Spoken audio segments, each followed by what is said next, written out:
Donc, comme l'a dit Robin, si vous pouvez donc muter vos micros puisqu'on a un tout petit souci technique. Et sinon, je vais présenter comme d'habitude avec bonheur le docteur Bozena Michalak qui nous vient de Marseille, qui est médecin généraliste, experte en micronutrition et médecine fonctionnelle.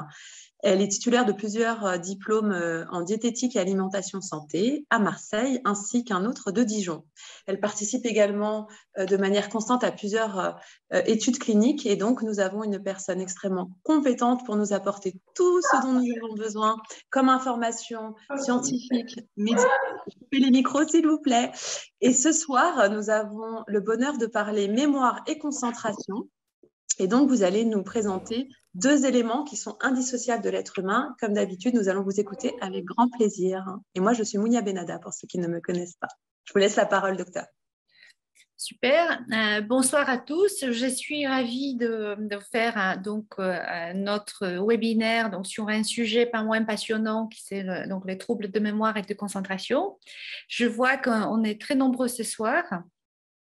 Donc, j'arrive. Alors, partager l'écran. On va se mettre là. Partager. Je vais lancer mon diaporama. Attendez, comme d'habitude, voilà. Diaporama, ça se lance où ça? Voilà. Hop. OK. Et c'est parti. Donc, passionnant sujet, mémoire et concentration. Ça nous concerne tous, dès la naissance jusqu'à tout au long de la vie, jusqu'à ce qu'on ne soit presque plus là. Et donc, nous allons voir aujourd'hui quels sont les processus qui font que nous arrivons à mémoriser, que nous arrivons à nous concentrer, comment c'est géré dans notre organisme et quels moyens avons-nous pour soutenir au maximum ces performances cognitives pour avoir la mémoire au top. Donc, pour commencer, on va faire un état des lieux. Selon un sondage IFOP pratiqué en France, il y a 53% des Français qui connaissent au moins une personne de leur entourage qui présente les troubles de mémoire et de concentration. 18% connaissent même plusieurs personnes qui ont les troubles de mémoire et de la concentration. Et 3/4 des Français craignent être dans cette situation un jour. Il faut savoir qu'en France, il y a à peu près 900 000 personnes qui sont atteintes de démence, donc déjà déclarée. Donc, ce n'est plus un trouble fonctionnel, ça devient déjà une pathologie. Et il faut savoir que dans le monde, en 2015, environ toutes les 3 secondes, on faisait diagnostic d'une personne de démence. Donc, c'est quand même un problème de société primordial. Et donc, nous allons voir qu'est-ce que nous pouvons faire pour ne pas se retrouver un jour dans cette situation. Donc, pour commencer, je vous propose de savoir déjà exactement de quoi on parle. Qu'est-ce que c'est la cognition? Parce qu'on parle souvent de troubles de mémoire, les troubles cognitifs. Donc, la cognition, c'est un mot d'origine latine, cognito, cognoscere, qui veut dire chercher à savoir, à s'enquérir, à prendre connaissance. Donc, apprendre.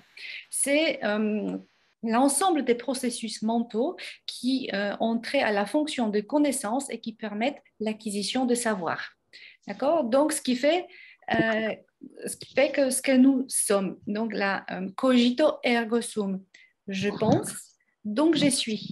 J'acquiers des connaissances et ça me permet de prendre conscience de mon existence. Écoute, la définition de la cognition, c'est très bien, ça lui fait un apprentissage.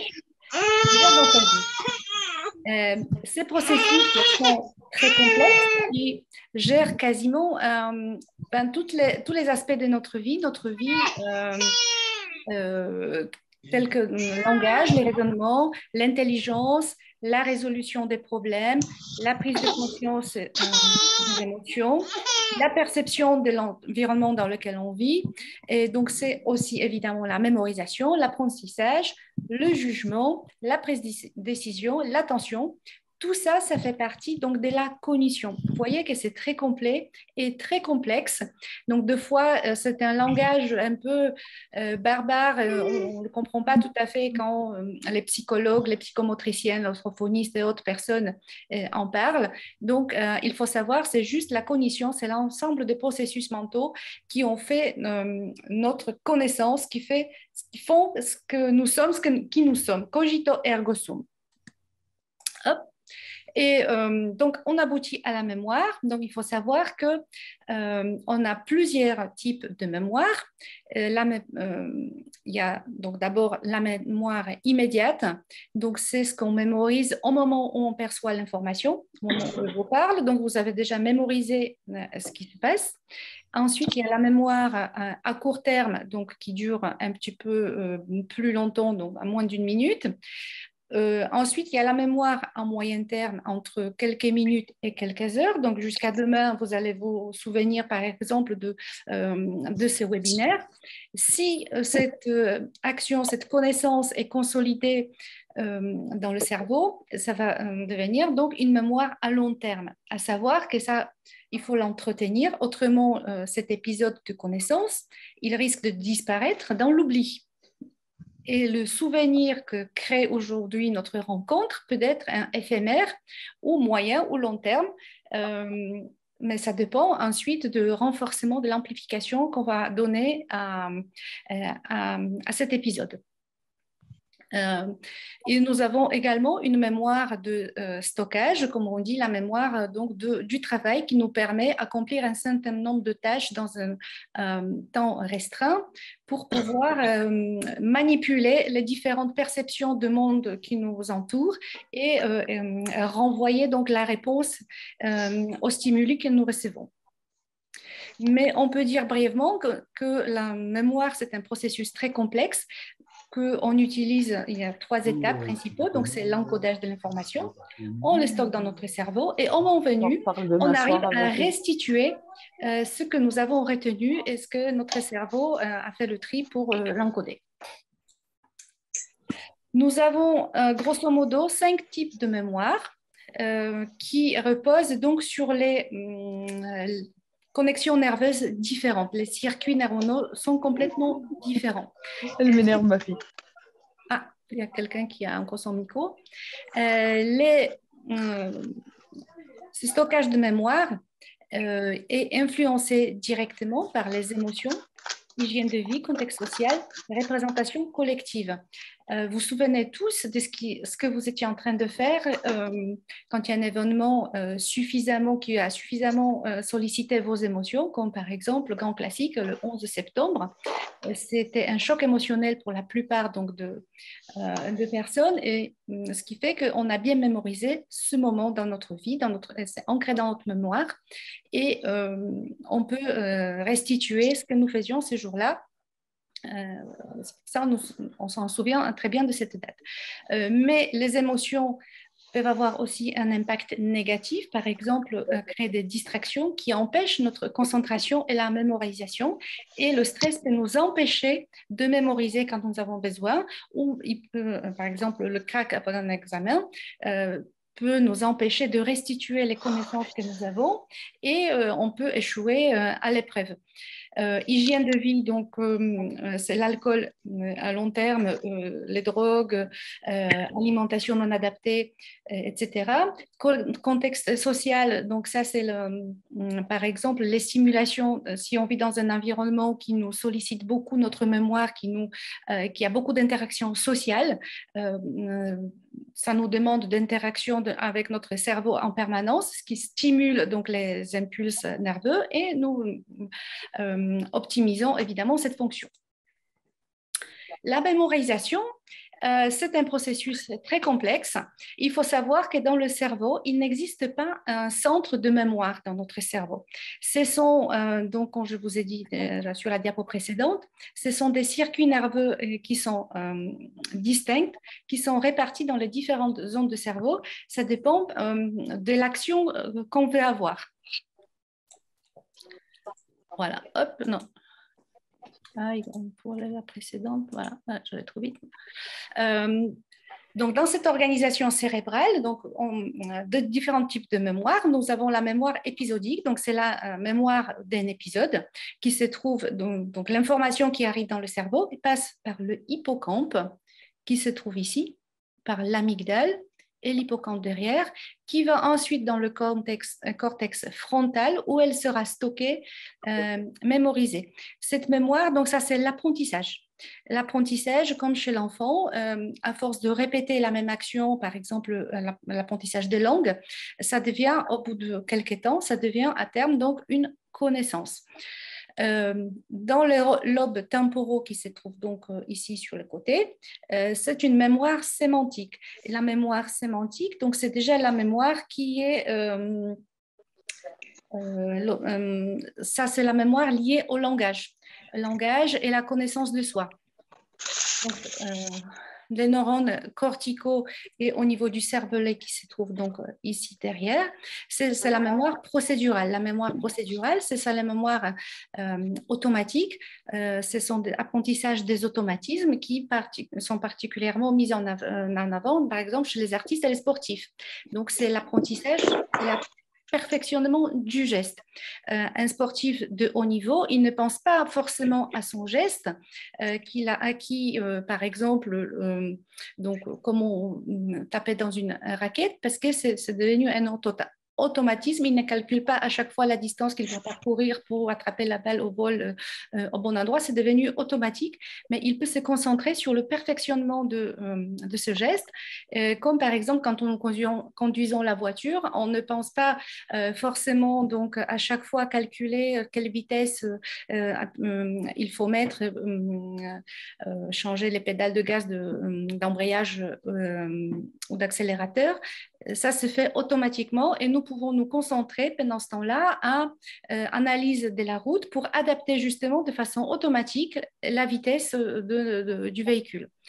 Et aussi, nous avons donc le contexte mémoire perceptive qui est lié à la perception de nos sens qui se trouve à peu près dans tout le cortex. Et il y a encore une mémoire qui n'a pas forcément un endroit particulier, c'est la mémoire du court terme. Voilà, donc la mémorisation, donc il y a les zones du cerveau qui stockent les informations qu'on leur envoie, mais les neurones, ils évoluent en permanence. Cette information, elle est encodée, d'accord? Mais cette information peut être amplifiée ou tomber dans l'oubli si elle n'est pas suffisamment donc, répétée pour que ça soit une connaissance générale qui va perdurer tout au long de notre vie. Donc, ça s'appelle la plasticité cérébrale parce qu'elle s'adapte sans arrêt à des connaissances et cette plasticité cérébrale perdure toute la vie. Donc, elle permet aussi donc, la reconnaissance. Comme par exemple, il y a le neurone de la grand-mère. Ça veut dire que cette mémoire de la plasticité cérébrale, ça nous permet de reconnaître le visage de la grand-mère. Parmi une foule de grand-mères, on sait que c'est la nôtre, ce n'est pas une autre qui lui ressemble. Ce sera vraiment cette personne. Et on met de la capacité de notre cerveau qui, pour l'instant, intelligence artificielle n'est pas capable de reproduire, ce qui fait que nous sommes uniques en fait pour pouvoir distinguer certains détails.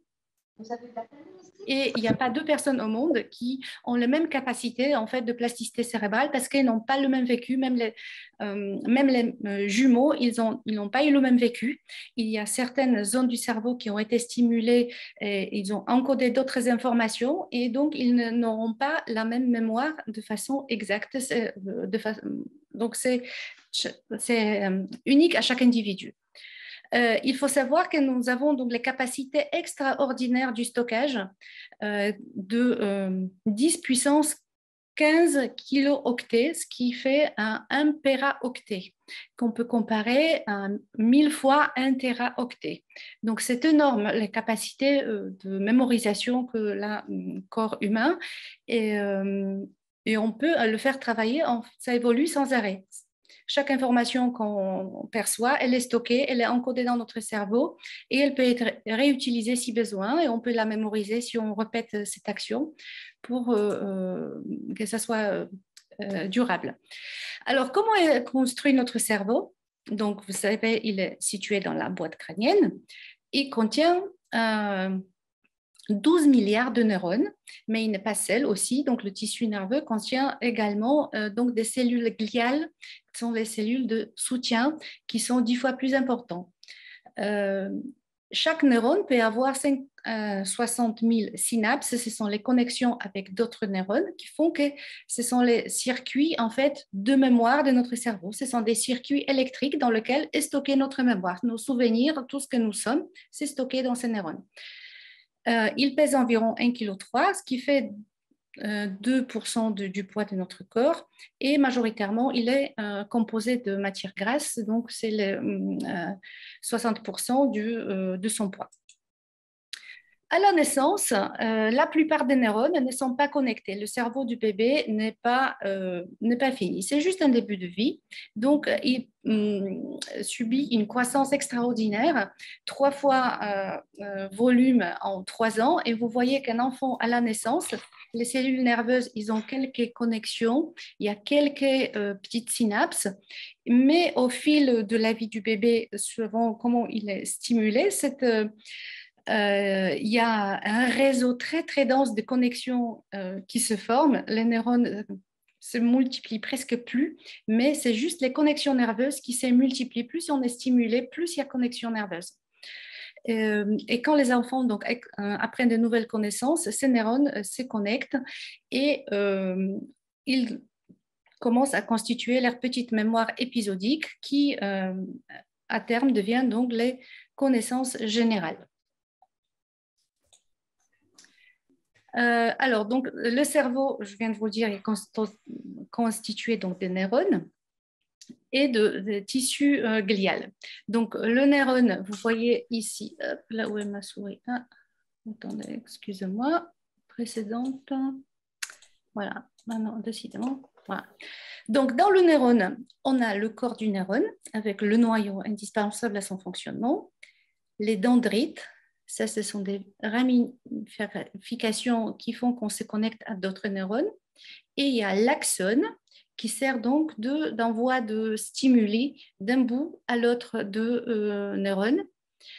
Et puis, donc, on a le tissu glial qu'on va voir maintenant ici. On a 4 types de cellules gliales. Jusqu'à présent, les chercheurs ne se sont pas beaucoup focalisés sur la glie. On était surtout tous focalisés sur le tissu nerveux. Mais actuellement, dans le progrès de neurosciences, on s'aperçoit que la glie, les cellules gliales, ont un rôle primordial du soutien aux cellules nerveuses. Sans le tissu glial, les cellules nerveuses ne pourraient pas fonctionner correctement parce que ces cellules gliales sont responsables, en fait, c'est des nounous des neurones. Donc, on a pour commencer les astrocytes. Il y a 2 types d'astrocytes. Premiers astrocytes, ce sont des cellules qui entourent donc des vaisseaux sanguins, des petites capillaires qui parcourent le cerveau. Et ils sont au contact directement avec les vaisseaux sanguins pour percevoir l'oxygène et tous les nutriments qui transmettent ensuite aux neurones pour le nourrir. Et deuxième type de l'astrocyte, ils entourent les synapses, donc les connexions entre les neurones, pour optimiser justement donc la communication entre les neurones et fonctionnement des neurotransmetteurs d'un bout à l'autre. D'accord, ces substances chimiques qui font la communication des neurones. Après, on a oligodendrocytes. Ce sont des cellules qui sont moins ramifiées que les astrocytes, mais elles sont indispensables parce qu'elles entourent, elles protègent les axones, donc ces longues tiges de neurones, et ils forment une gaine de myéline qui isole et aussi sert de la transmission ultra rapide, donc des stimuli d'un bout de neurone à l'autre. Ils sont majoritairement constitués de lipides, de matières grasses. Ça s'appelle donc la gaine de myéline.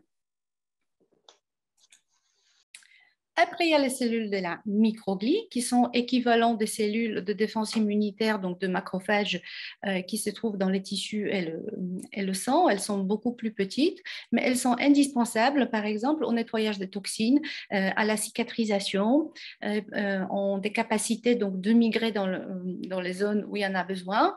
Donc, s'il y a une lésion cérébrale, par exemple, c'est eux qui arrivent pour faire le ménage, pour le nettoyage et pour donc faire la cicatrice de la lésion. Et on a les épidermocytes, qui sont les cellules qui tapissent donc les cavités intérieures cérébrales pour la circulation du liquide céphalorachidien.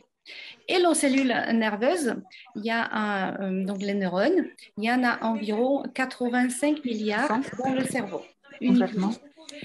Les cellules ont une grande longévité, donc ils nous accompagnent tout au long de notre vie. Certains neurones, depuis le début jusqu'à la fin, sont toujours les mêmes, mais ils n'ont peut-être pas autant de dendrites, de petites connexions nerveuses pour se connecter aux autres. Donc, plus notre cerveau est stimulé, plus on aura des petites ramifications, d'accord? Mais à partir donc de 45 ans environ, on perd à peu près 85 000 neurones.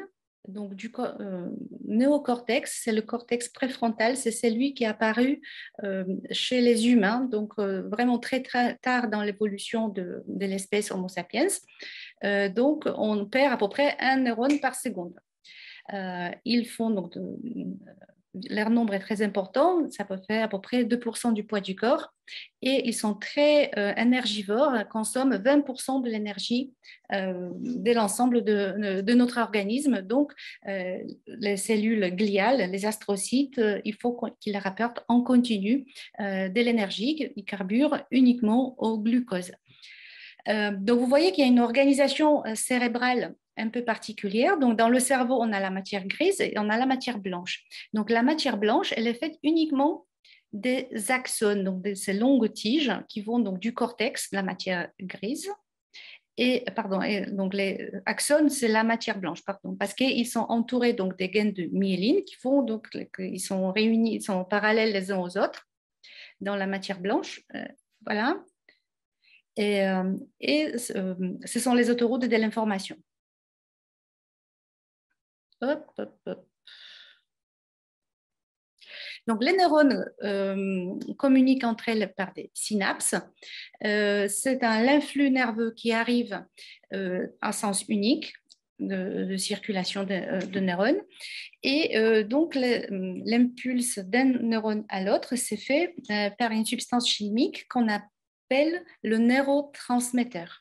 D'accord, qui sont vraiment très sensibles. Donc là aussi, ici, donc, la cellule du glie qui les protège justement pour que l'air milieu soit optimal, qu'il ne soit pas perturbé par les drogues, par manque d'oxygène ou par une inflammation, par exemple, pour optimiser la quantité de ces précieuses substances chimiques comme neurotransmetteurs pour optimiser la transmission du stimuli.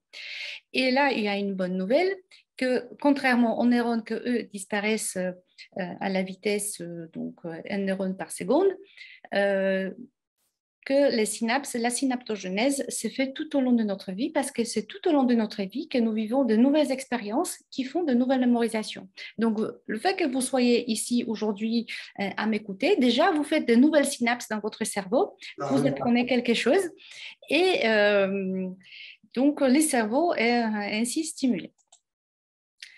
Les neurotransmetteurs, donc, ce sont ces substances qui gouvernent notre humeur, les souvenirs et le comportement, parce que ça dépend donc dans les zones du cerveau, certaines zones du cerveau, il y a certains neurotransmetteurs qui sont responsables de nos émotions, comme par exemple sérotonine, dopamine, qui est plus responsable de la motivation, ou on a acétylcholine, qui est renommé pour être neuromédiateur de la mémorisation, de la mémoire, mais aussi c'est un neurotransmetteur qui est entre les neurones et le muscle pour transmettre donc le stimuli de contraction musculaire. On a aussi des GABA comme neurotransmetteur, c'est un neurotransmetteur inhibiteur. Donc, si lui, il y a manque de GABA, les personnes sont agitées, ils ont des angoisses, ça peut donner certains troubles de comportement. Donc ici sur la diapo, sur la photo, vous voyez donc les neurotransmetteurs donc au bout de synapses, elles sont stockées dans les vésicules et quand un stimuli nerveux arrive à cet endroit, donc il y a une dépolarisation de la membrane, il déverse le contenu des vésicules, donc toutes ces petites substances chimiques se trouvent dans l'espace entre deux neurones qu'on appelle donc l'espace intersynaptique. Et de l'autre côté se trouvent des capteurs chimiques, des récepteurs. Dès qu'ils ont capté l'arrivée de la molécule acétylcholine, dopamine ou noradrénaline, eh ben, là, ça dépolarise la membrane de l'autre côté et paf, le stimuli passe. Et la difficulté, c'est que déjà, il faut avoir une quantité suffisante de neurotransmetteurs dans la synapse pour transmettre le message. Les récepteurs doivent être libérés rapidement pour recevoir le stimuli suivant, pour débloquer la place, pour que l'information puisse circuler de façon fluide. Donc, on a important aussi d'avoir les membranes fluides, parce que si cette membrane elle n'est pas suffisamment fluide par manque, par exemple, d'oméga 3, si les stimuli nerveux arrivent, le neuromédiateur arrive pour être lié au récepteur, si c'est juste un petit peu à côté, c'est pas fluide, ben, il ne sera pas bien fixé et le stimuli ne sera pas bien transmis et donc le neurone peut-être dysfonctionnera un petit peu. Si c'est à l'échelle de la zone qui doit fonctionner correctement, donc on peut ressentir certains troubles fonctionnels. L'acétylcholine, donc ça c'est le mémorisateur, c'est le neurotransmetteur clé dans la fonction mémoire qui se trouve surtout au niveau ici l'hippocampe et amygdale. Ce sont des zones très sensibles et donc si on a les troubles cognitifs qui deviennent organiques, donc maladie, démence. Ce sont les premières lésions qu'on voit d'ailleurs en imagerie. Il y a une donc, atrophie de ces zones et donc forcément il y a moins d'acétylcholine, moins de synapses, il y a moins de transmission des stimuli, donc moins de capacité de mémorisation. Elle est synthétisée à partir de la choline. Choline, c'est un dérivé du cholestérol. Hein. Donc, c'est nécessaire d'en apporter dans l'alimentation, donc il ne faut pas qu'il y ait l'excès de cortisol, de cholestérol, mais il faut y avoir un petit peu pour pouvoir en synthétiser. Et la vitamine B5 est nécessaire pour que cette synthèse puisse se faire correctement. Acétylcholine, on la synthétise surtout la nuit. Donc, le rôle primordial du sommeil, parce que toutes les informations que nous accumulons tout au long de la journée dans notre mémoire du travail, et en fait, elle est filtrée la nuit. Donc, on reset le cerveau, comme on dit, on vide le cache la nuit parce que c'est acétylcholine qui fait le tri pour que justement l'information puisse être mémorisée ou oubliée. Malheureusement, avec l'âge, donc la synthèse de l'acétylcholine diminue. Donc, d'où l'importance encore de bien s'occuper de ces synapses pour optimiser la quantité d'acétylcholine pour la meilleure transmission possible, la qualité de l'information puisse être optimale. La dopamine, c'est un moteur, c'est un starter. C'est ça qui nous fait qu'on a envie d'entreprendre des choses. Par rapport à nos connaissances, que la création des projets pour les mettre en œuvre ou même se lever le matin, c'est dopamine qui le gère. Et aussi, elle intervient dans la restitution des faits, restitution de mémoire et ça favorise donc les circuits de récompense, se faire plaisir. Parce que si nous avons bien appris notre leçon, nous la restituons, nous avons une bonne note, ça renforce notre estime de soi, notre motivation pour pouvoir poursuivre l'action et enfin faire ce que nous avons à faire. Et aussi il y a la noradrénaline qui est amplificateur du moteur, de l'action que nous avons entrepris pour pouvoir durer dans le temps nécessaire de l'accomplir pour comment dire, c'est l'endurance en fait. et elles sont synthétisées tous les deux. Donc, il y a d'abord dopamine, puis noradrénaline et puis adrénaline qui sont synthétisées à partir de l'acide aminé qui s'appelle la tyrosine avec certains cofacteurs, donc des minéraux, le fer, le zinc, la vitamine C, magnésium, sont indispensables à leur synthèse. Donc, si nous résumions le processus de notre mémoire qui fait ce que nous sommes, donc il y a d'abord l'encodage de l'information qui est fait par la noradrénaline et un peu la dopamine. Ensuite, c'est stocké sur le disque dur de notre cerveau et ici, c'est l'acétylcholine qui intervient. Et puis, donc, la restitution de l'information se fait par la dopamine. Donc, ça, c'est le plaisir, la récompense. Donc, ça, c'est dans les conditions idéales. Le monde fait que tout au long de notre vie, les choses ne se passent pas forcément comme il faut. Nous sommes tous souvent beaucoup plus sollicités que nous le voudrions, nous sommes stressés et donc, comme on dit, nous sommes tout le temps sous tension donc nous cherchons la performance. Ce n'est pas péjoratif de chercher la performance, de vouloir toujours faire beaucoup plus de choses, mais simplement, c'est comme une voiture sur autoroute. Ce n'est pas interdit de rouler à fond, ce n'est pas interdit de mettre la clim à fond également, mais simplement, ça consomme davantage du carburant. Donc, il faut apporter davantage du carburant à notre organisme pour pouvoir assurer la performance que la barre que nous nous sommes fixés. D'accord? Parce qu'autrement, l'épuisement arrive. Et quand l'épuisement arrive, donc il n'y a pas la matière première ni les cofacteurs pour pouvoir fonctionner au maximum de nos capacités. Et il y a les troubles fonctionnels qui arrivent, sans que ce soit vraiment les troubles qu'on puisse les visualiser en imagerie, par exemple résonance magnétique. Mais déjà, on oublie des mots, souvent on oublie de faire des commissions ou accomplir certaines tâches que nous nous sommes fixées, ou nous les faisons beaucoup plus lentement, nous avons les troubles de concentration. Et puis si ce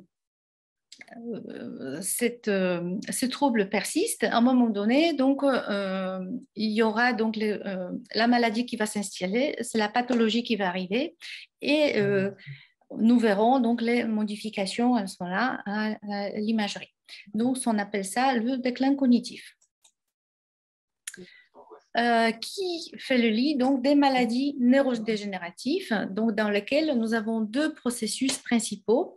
Il y a surtout donc le neurodégénératif, c'est les tissus nerveux qui vieillit de façon un peu particulière, ou d'origine vasculaire, où le tissu cérébral n'est pas irrigué correctement. Donc dans les processus neurodégénératifs, donc surtout nous parlons de la maladie d'Alzheimer qui constitue maintenant 70% de cas.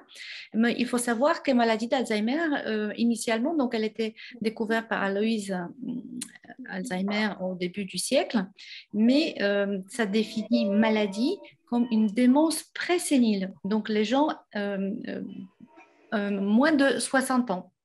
Donc aujourd'hui, nous vivons beaucoup plus longtemps, donc ça atteint aussi les personnes qui sont plus âgées.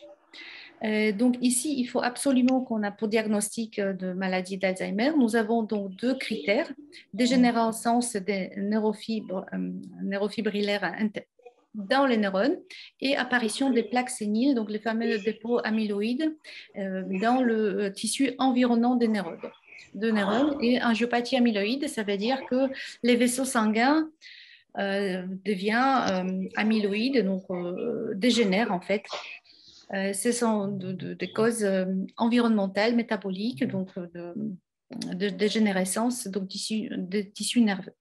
Et vasculaire, ça veut dire par exemple les AVC multiples, souvent des personnes, pas forcément un AVC qu'on reste paralysé, mais les micro-AVC dans les maladies, par exemple hypertension non soignée, ça bouche les artères de petits calibres et donc ça fait des micro-AVC. Le cerveau est un peu comme les gruyères, donc des zones entières du cerveau ne sont pas bien irriguées, mais le reste du cerveau, voilà, donc là on retrouve encore la plasticité cérébrale, que le tissu environnement, celui qui est irrigué, il reprend la fonction de la partie qui ne peut plus bien fonctionner. Donc, on compense en fait ce manque et jusqu'à certains niveaux, évidemment. Et, donc, on peut ne pas avoir de stigmate sur le plan clinique. Non, aussi, il y a d'autres types de démence, comme la démence à un type de corps de Lévy, il y a Creutzfeldt-Jakob. Dans le HIV, on peut voir aussi les troubles donc neurodégénératifs. Il y a d'autres maladies infectieuses qui peuvent aussi causer ça. Et on a trouvé donc certains troubles, sans parler de maladies neurodégénératives, même après le Covid, il y avait des patients qui avaient les troubles de mémoire, comme on appelle le brouillard cérébral. Donc, les facteurs prédisposants à l'apparition de ces maladies neurodégénératives, donc c'est évidemment l'âge, le déclin cognitif lié à l'âge sans que ça soit pathologique, c'est un vieillissement du cerveau.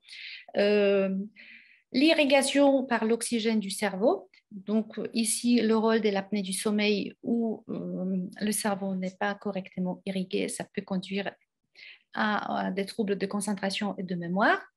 Les toxines environnementales, les métaux lourds qui ont été pointés du doigt, comme mercure, aluminium, certaines nanoparticules qui sont à l'étude, qui peuvent aussi donc contribuer à l'apparition donc, de la neurodégénérescence.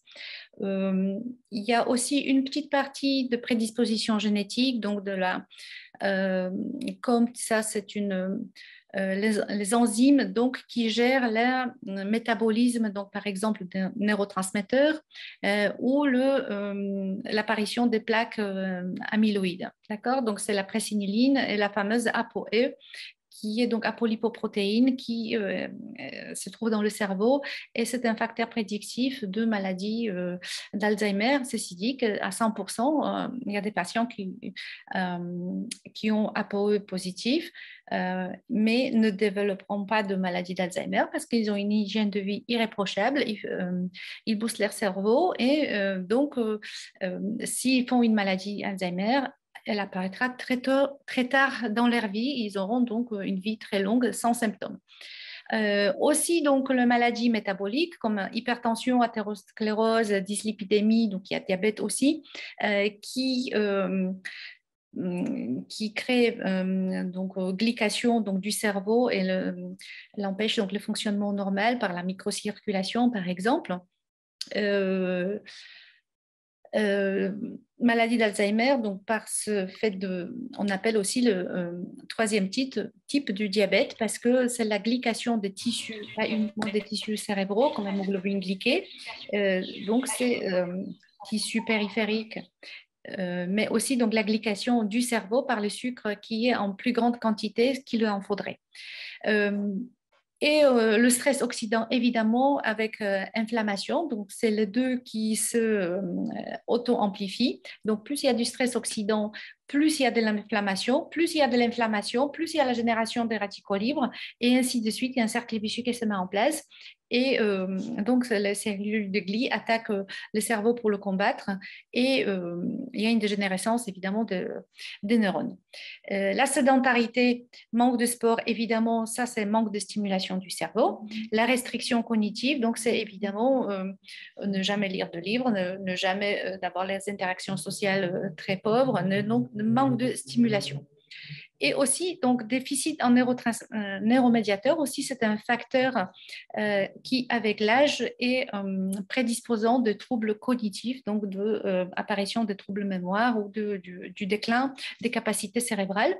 Donc, donc, au cours de notre vie, nous pouvons être stressés et donc utiliser toutes nos réserves en neurotransmetteurs, stress chronique, donc anxiété qui conduit à la dépression, ce déficit chronique évidemment, donc manque de transmission de stimuli d'un neurone à l'autre, donc manque de communication et à terme ça peut donc jouer aussi dans le trouble de mémoire.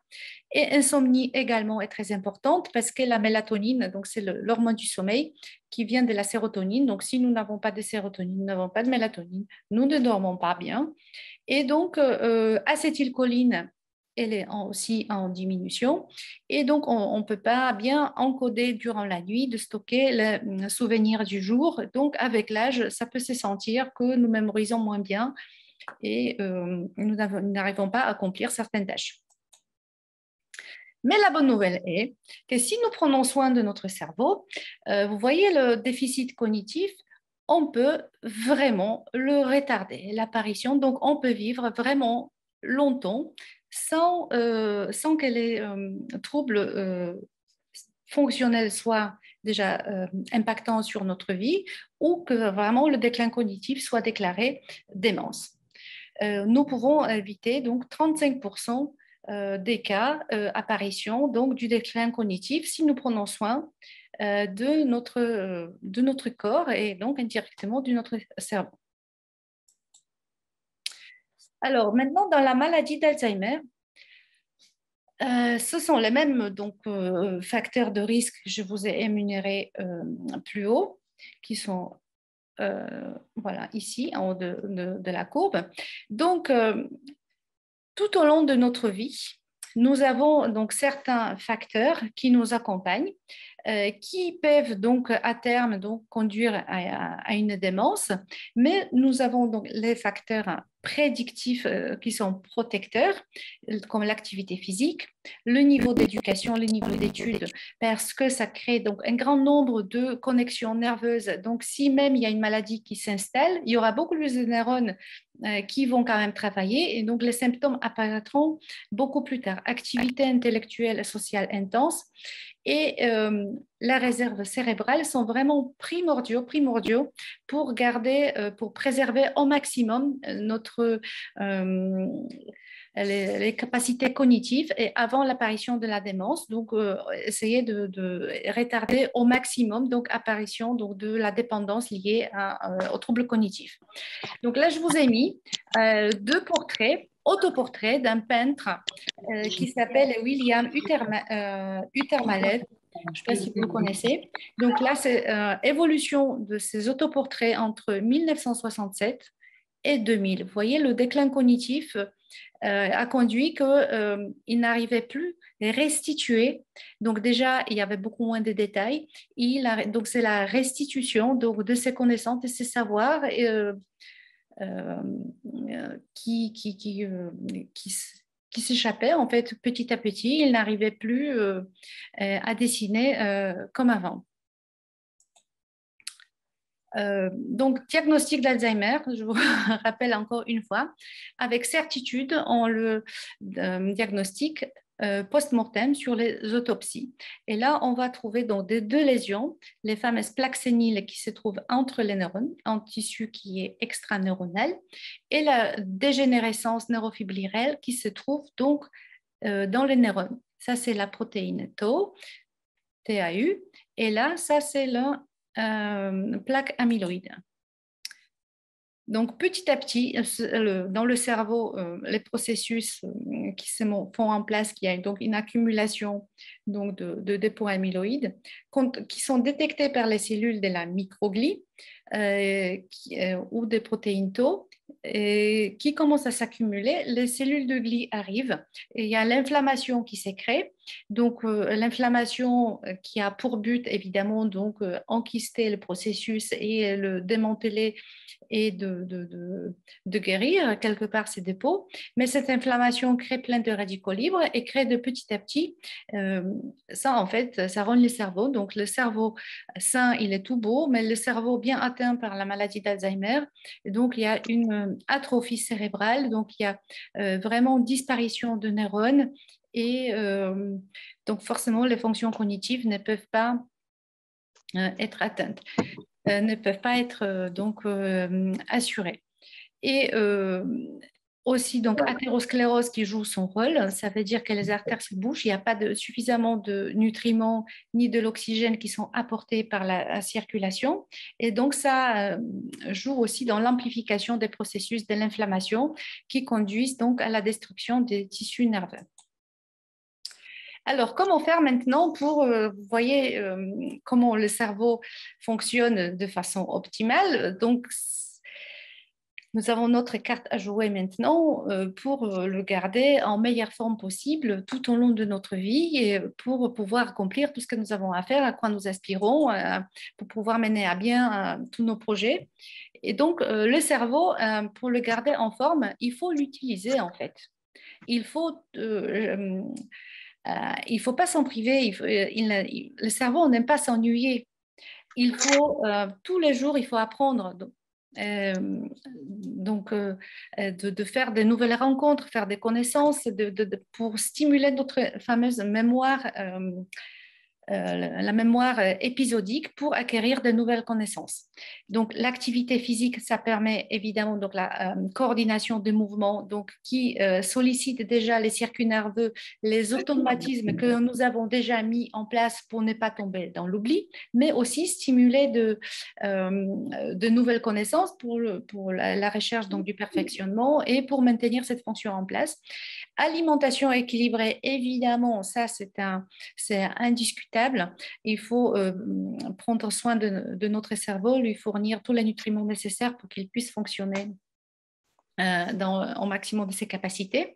Donc, une vie saine, ça veut dire avoir donc le sommeil équilibré, ne pas abuser donc de toxiques comme alcool, tabac, drogue qui détruisent malheureusement le cerveau et déclin cognitif apparaît beaucoup plus tôt.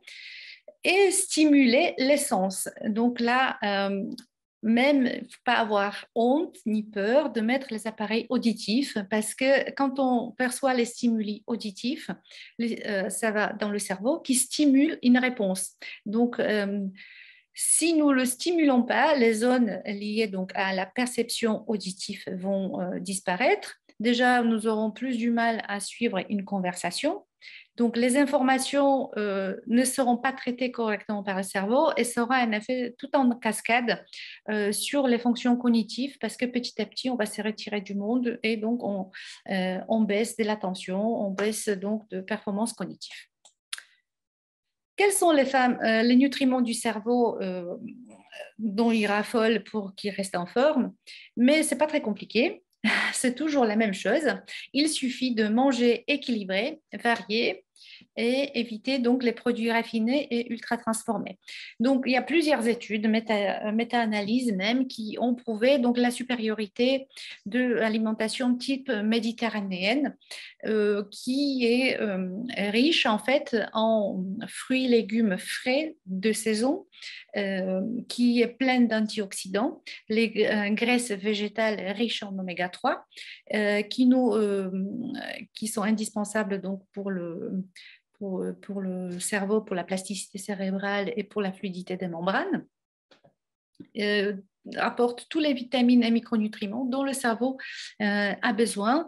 Donc, riche en glucides lents, ce n'est pas les glucides rapides. Donc, forcément, on évite les coups de hypoglycémie que le cerveau n'aime pas du tout, les baisses du régime. Voilà, donc ça, c'est... on va dire, alimentation optimale pour notre cerveau, mais pas uniquement. Donc là, ici, on a d'autres pays, comme par exemple la Finlande, qui a une alimentation très riche aussi en oméga 3, donc les poissons pêchés dans l'eau de mer froide, et aussi donc les baies très riches en antioxydants, qui ont une action protectrice sur le cerveau et aussi donc ça a une action très bénéfique. Ou Okinawa, donc c'est comme alimentation méditerranéenne très riche donc en antioxydants, oméga 3, les aliments complets non raffinés. Il suffit d'avoir aussi donc une action sur notre intestin, avoir ce qu'on dit microbiote eubiotique, ça veut dire en harmonie, équilibré, et notre morale va se porter mieux, nous serons plus concentrés parce que nous ne serons pas déconcentrés et démotivés donc par les maux de ventre, et nous aurons moins de perméabilité intestinale, donc moins d'inflammation, et tous les neurotransmetteurs sont synthétisés dans le microbiote, dans l'intestin. Donc, la fonction cérébrale, notamment les effets sur la dépression. Certaines bactéries sont appelées aussi également donc, les psychobiotiques parce qu'ils ont une action sur la dépression. La dépression, c'est un facteur favorisant pour l'apparition de troubles cognitifs.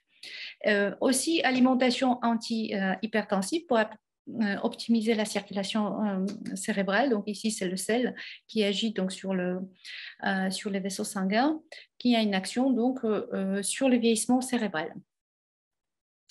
Nous allons maintenant parler des aliments fonctionnels.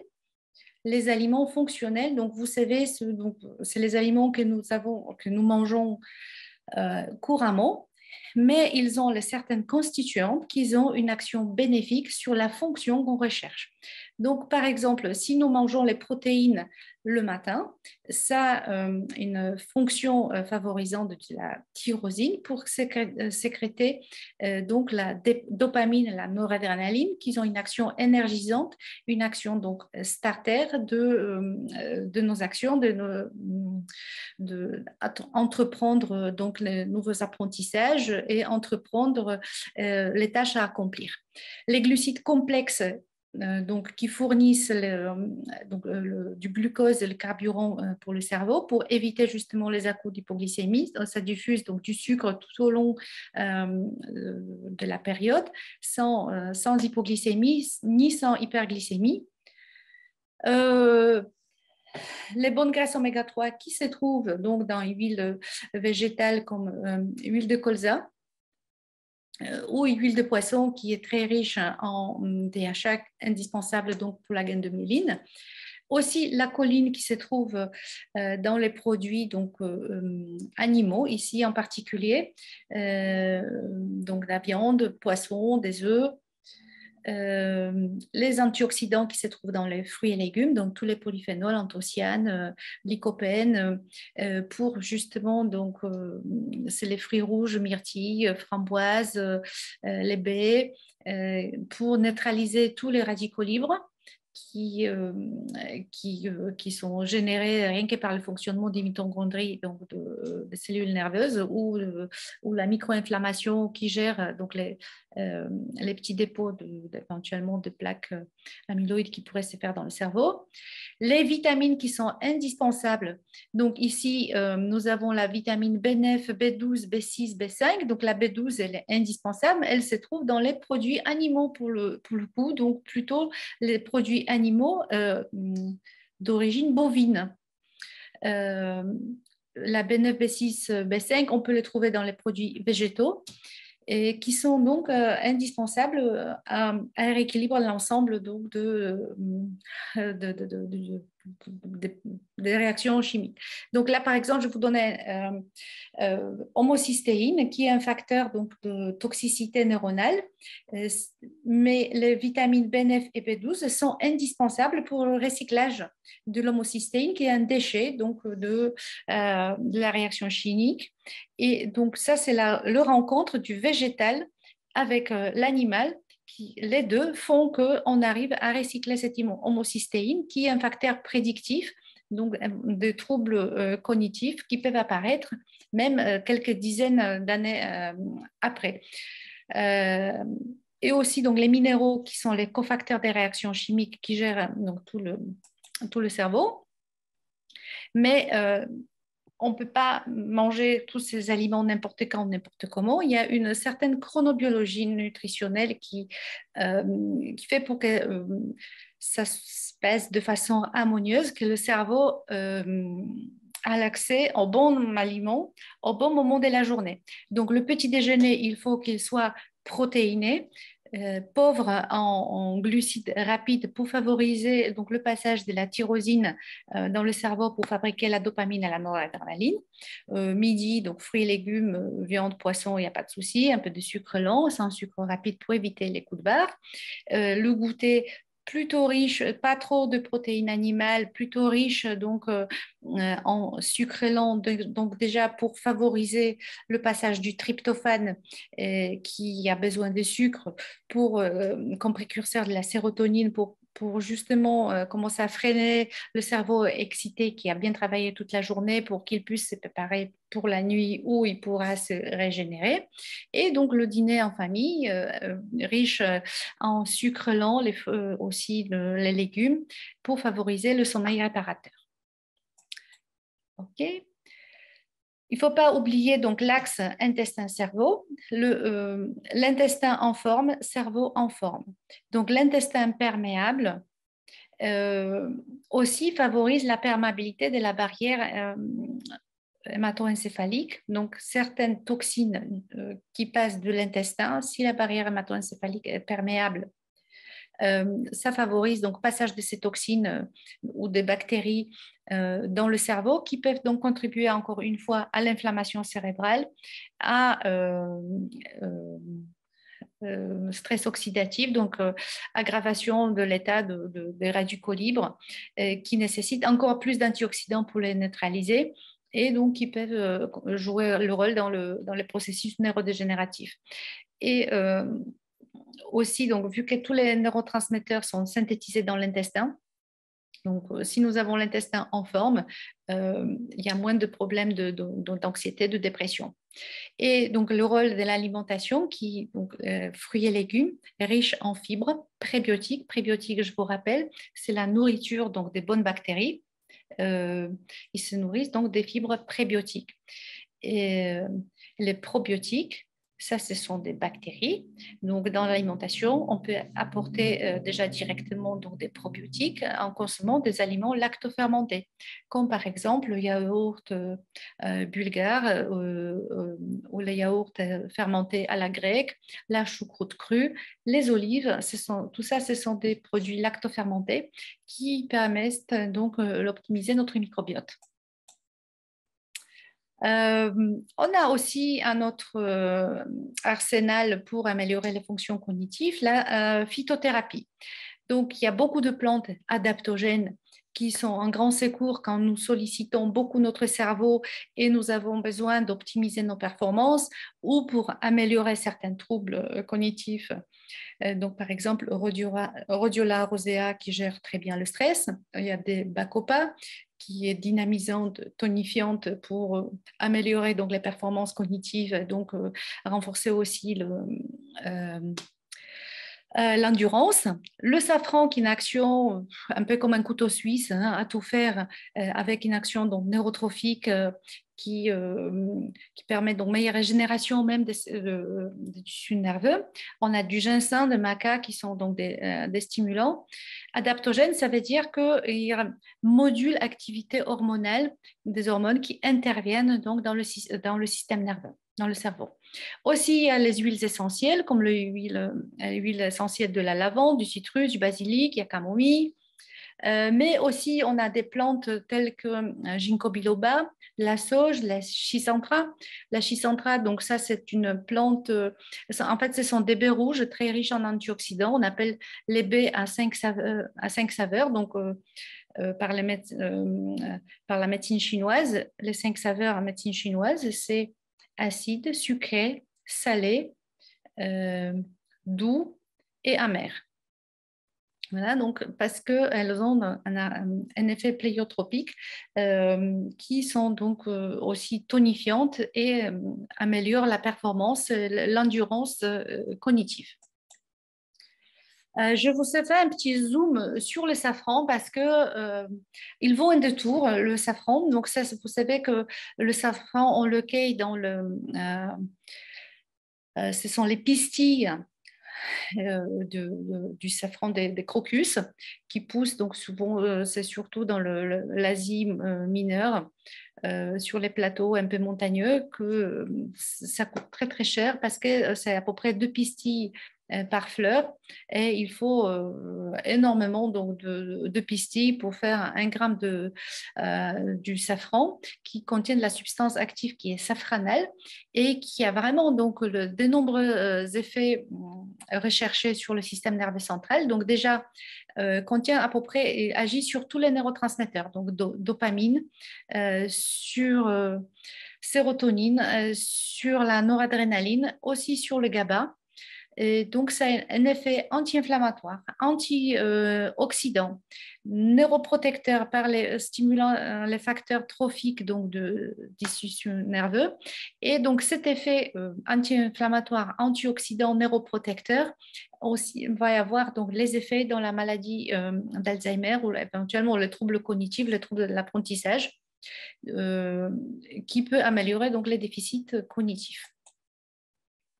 Nous avons aussi la sauge espagnole, Salvia lavenduleofolia, c'est une plante qui est connue donc depuis des siècles pour les troubles cognitifs, les troubles de mémoire.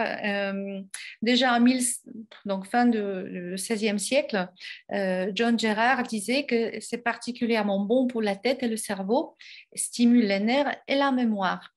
Nous n'avons peut-être pas beaucoup l'habitude d'utiliser la sauge jusqu'à présent dans le complément pour améliorer la circulation, donc améliorer les performances cognitives, mais vraiment, elle a toute sa place dans l'arsenal de phytothérapie à effet neuromodulateur. Il peut être utilisé en teinture mère, en huile essentielle. Et son mode d'action est vraiment très particulier parce que vous savez que dans le trouble cognitif, en fait, il n'y a pas de médicament qui guérit de la maladie d'Alzheimer. Donc, tous les médicaments qui ont été mis en place, ce sont des médicaments donc, qui inhibaient la dégradation de l'acétylcholine. Mais finalement, il n'y a aucun qui, actuellement, je crois, il n'y a plus aucun qui est remboursé parce qu'on s'est rendu compte que ce n'était finalement pas efficace au long terme. Et ça coûtait très cher, il y avait des effets secondaires. Mais la sauge, effectivement, elle a un effet similaire, donc elle inhibe la dégradation de l'acétylcholine en agissant sur l'enzyme qui donc fait cette dégradation de l'acétylcholine, donc pour optimiser maximum d'acétylcholine pour qu'elle reste dans la synapse le plus longtemps possible pour donner vraiment le plus d'amplification au stimuli qui passe d'un neurone à l'autre. Et aussi, je voudrais vous parler de la vitamine B12 qui est indispensable dans le processus, par exemple, de la méthylation ou recyclage de l'homocystéine. Oui, donc c'est un processus de dégradation de neurotransmetteurs ou de la détoxification, mais aussi il a d'autres effets sur le cerveau, comme l'expression des gènes, action sur le DNA, sur si les neurones, les gènes sont méthylés, ils ne s'expriment pas, ils sont acétylés, ils s'expriment. Donc, deux fois, ça joue sur selon l'état du gène, il va s'exprimer ou non. Donc, c'est le rôle donc, de la fameuse méthylation. Intervient aussi dans la formation de la myéline. Elle est donc antioxydante, piège des radicaux libres et protège les glutations des cellules, donc des mitochondries, de l'oxydation. Mitochondries, vous savez, contiennent du glutathion qui intervient dans la synthèse de l'énergie. Donc l'énergie, c'est l'ATP. Il n'y a pas d'ATP, il n'y a pas de vie dans les cellules parce que tous les processus s'arrêtent. Donc c'est vraiment, elle se sacrifie pour donc piéger les radicaux libres, pour protéger justement les mitochondries, pour qu'elles fonctionnent mieux, qu'elles fournissent davantage de l'énergie et il y a moins de radicaux libres. Et par ce fait, donc diminue la neuroinflammation, mais intervient aussi donc au niveau des cytokines inflammatoires comme interleukine 6 par exemple, ou TNF-alpha, le tueur, sur la phosphorylation, donc apparition de la protéine Tau, celle qui fait la dégénérescence des neurones, ou sur les plaques amyloïdes.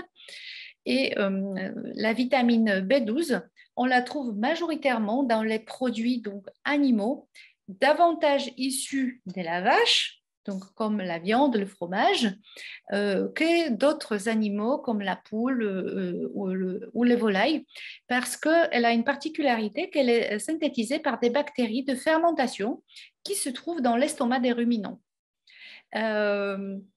Donc, c'est vraiment très particulier. Donc, une fois elle a été synthétisée, elle est ensuite assimilée par l'intestin donc des ruminants et bon, c'est pour ça qu'on la retrouve dans les produits dérivés.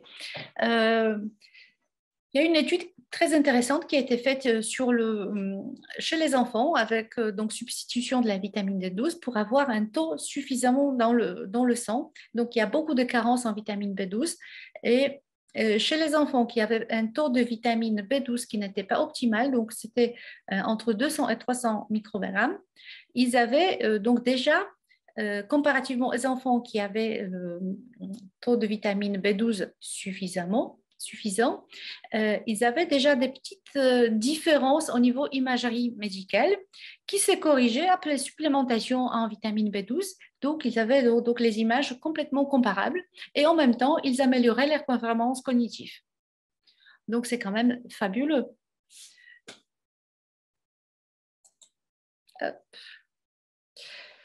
Voilà.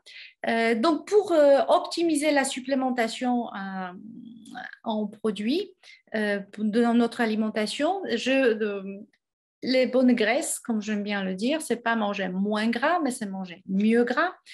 Ça doit quand même être 40% de la ration calorique journalière, mais des bonnes graisses oméga 3 triées sur le volet ou les oméga 6 végétaux. Donc, si on n'arrive pas à les avoir avec alimentation, nous avons par exemple le Liquid Gold, qui c'est un combiné de douzaine d'huiles végétaux qui a un rapport d'oméga 3 sur oméga 6 qui est optimal, bien assimilé, qui peut vraiment donc jouer sur la plasticité cérébrale, améliorant la fluidité membranaire, donc transmission de flux nerveux, optimisation de la minéralisation des cellules pour vraiment aider dans le fonctionnement du cerveau. Il contient également de la vitamine K qui aussi a un effet sur bon, c'est pas majeur, mais ça quand même synergique pour améliorer le fonctionnement cérébral également. Le safran, donc on peut le trouver dans le pro-relaxin, qui est aussi enrichi avec du tryptophane pour favoriser la sérotonine, donc la sérénité, la voie de la mélatonine, donc pour le soir, pour favoriser le sommeil de qualité, pour que notre cerveau puisse resetter tranquillement et être en forme au petit matin pour de nouvelles aventures. Et voilà, le dernier né de la famille, donc Duo Life My Mind, qui encore une fois, nous avons donc l'action synergique de produits savamment choisis et étudiés qui s'adressent à des personnes qui ont besoin donc juste davantage de matières premières pour accomplir les tâches à la recherche de la performance, ou les personnes avec un petit déclin cognitif, juste les petits troubles de mémoire, les petits oublis ou une fatigue intellectuelle liée à un stress chronique, par exemple, ça peut aider, ou même au plus long terme chez des personnes qui ont déjà certains troubles de mémoire avérés pour optimiser donc la fonction restante le plus longtemps possible. Donc là, ici, nous allons trouver donc la sauge dans une forme brevetée qui s'appelle Cognivia. Il y a ici donc des plantes adaptogènes comme Bacopa, il y a Ginkgo biloba et il y a aussi donc la vitamine B12 sous une forme active méthylée qui est, elle, forme active. La forme active, c'est vraiment très important pour la B12 puisque ce n'est pas un problème de l'assimilation de l'organisme, mais simplement de l'activité directe. Chez les personnes qui ont déjà des troubles cognitifs, donc possible qu'il existe un polymorphisme génétique, ça veut dire que la vitamine B12 qu'on assimile donc de l'organisme, de l'alimentation d'un organisme, elle a peut-être un petit retard de transformation ou un défaut de transformation à une forme active il y a une enzyme qui s'appelle tétraméthylhydrofolate transférase et donc si elle n'est pas méthylée, elle n'est pas active. Donc ça ne sert à rien de prendre la B12 en ampoule ou en autre complément alimentaire. Si elle n'est pas assimilée, elle n'est pas active, donc elle ne fait pas son effet. Et donc l'association de tous les produits qui sont dans la bouteille sous forme liquide, donc une action synergique tous ensemble pour optimiser la performance et efficacité de ces produits. Et donc, il faudrait le prendre le matin parce qu'il agit donc 1 heure après la prise, pendant 6 à 8 heures au cours de la journée. Donc, c'est dommage de prendre la nuit quand on dort, on n'en a pas besoin.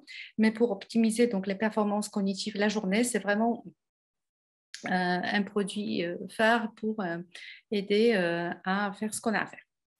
Voilà.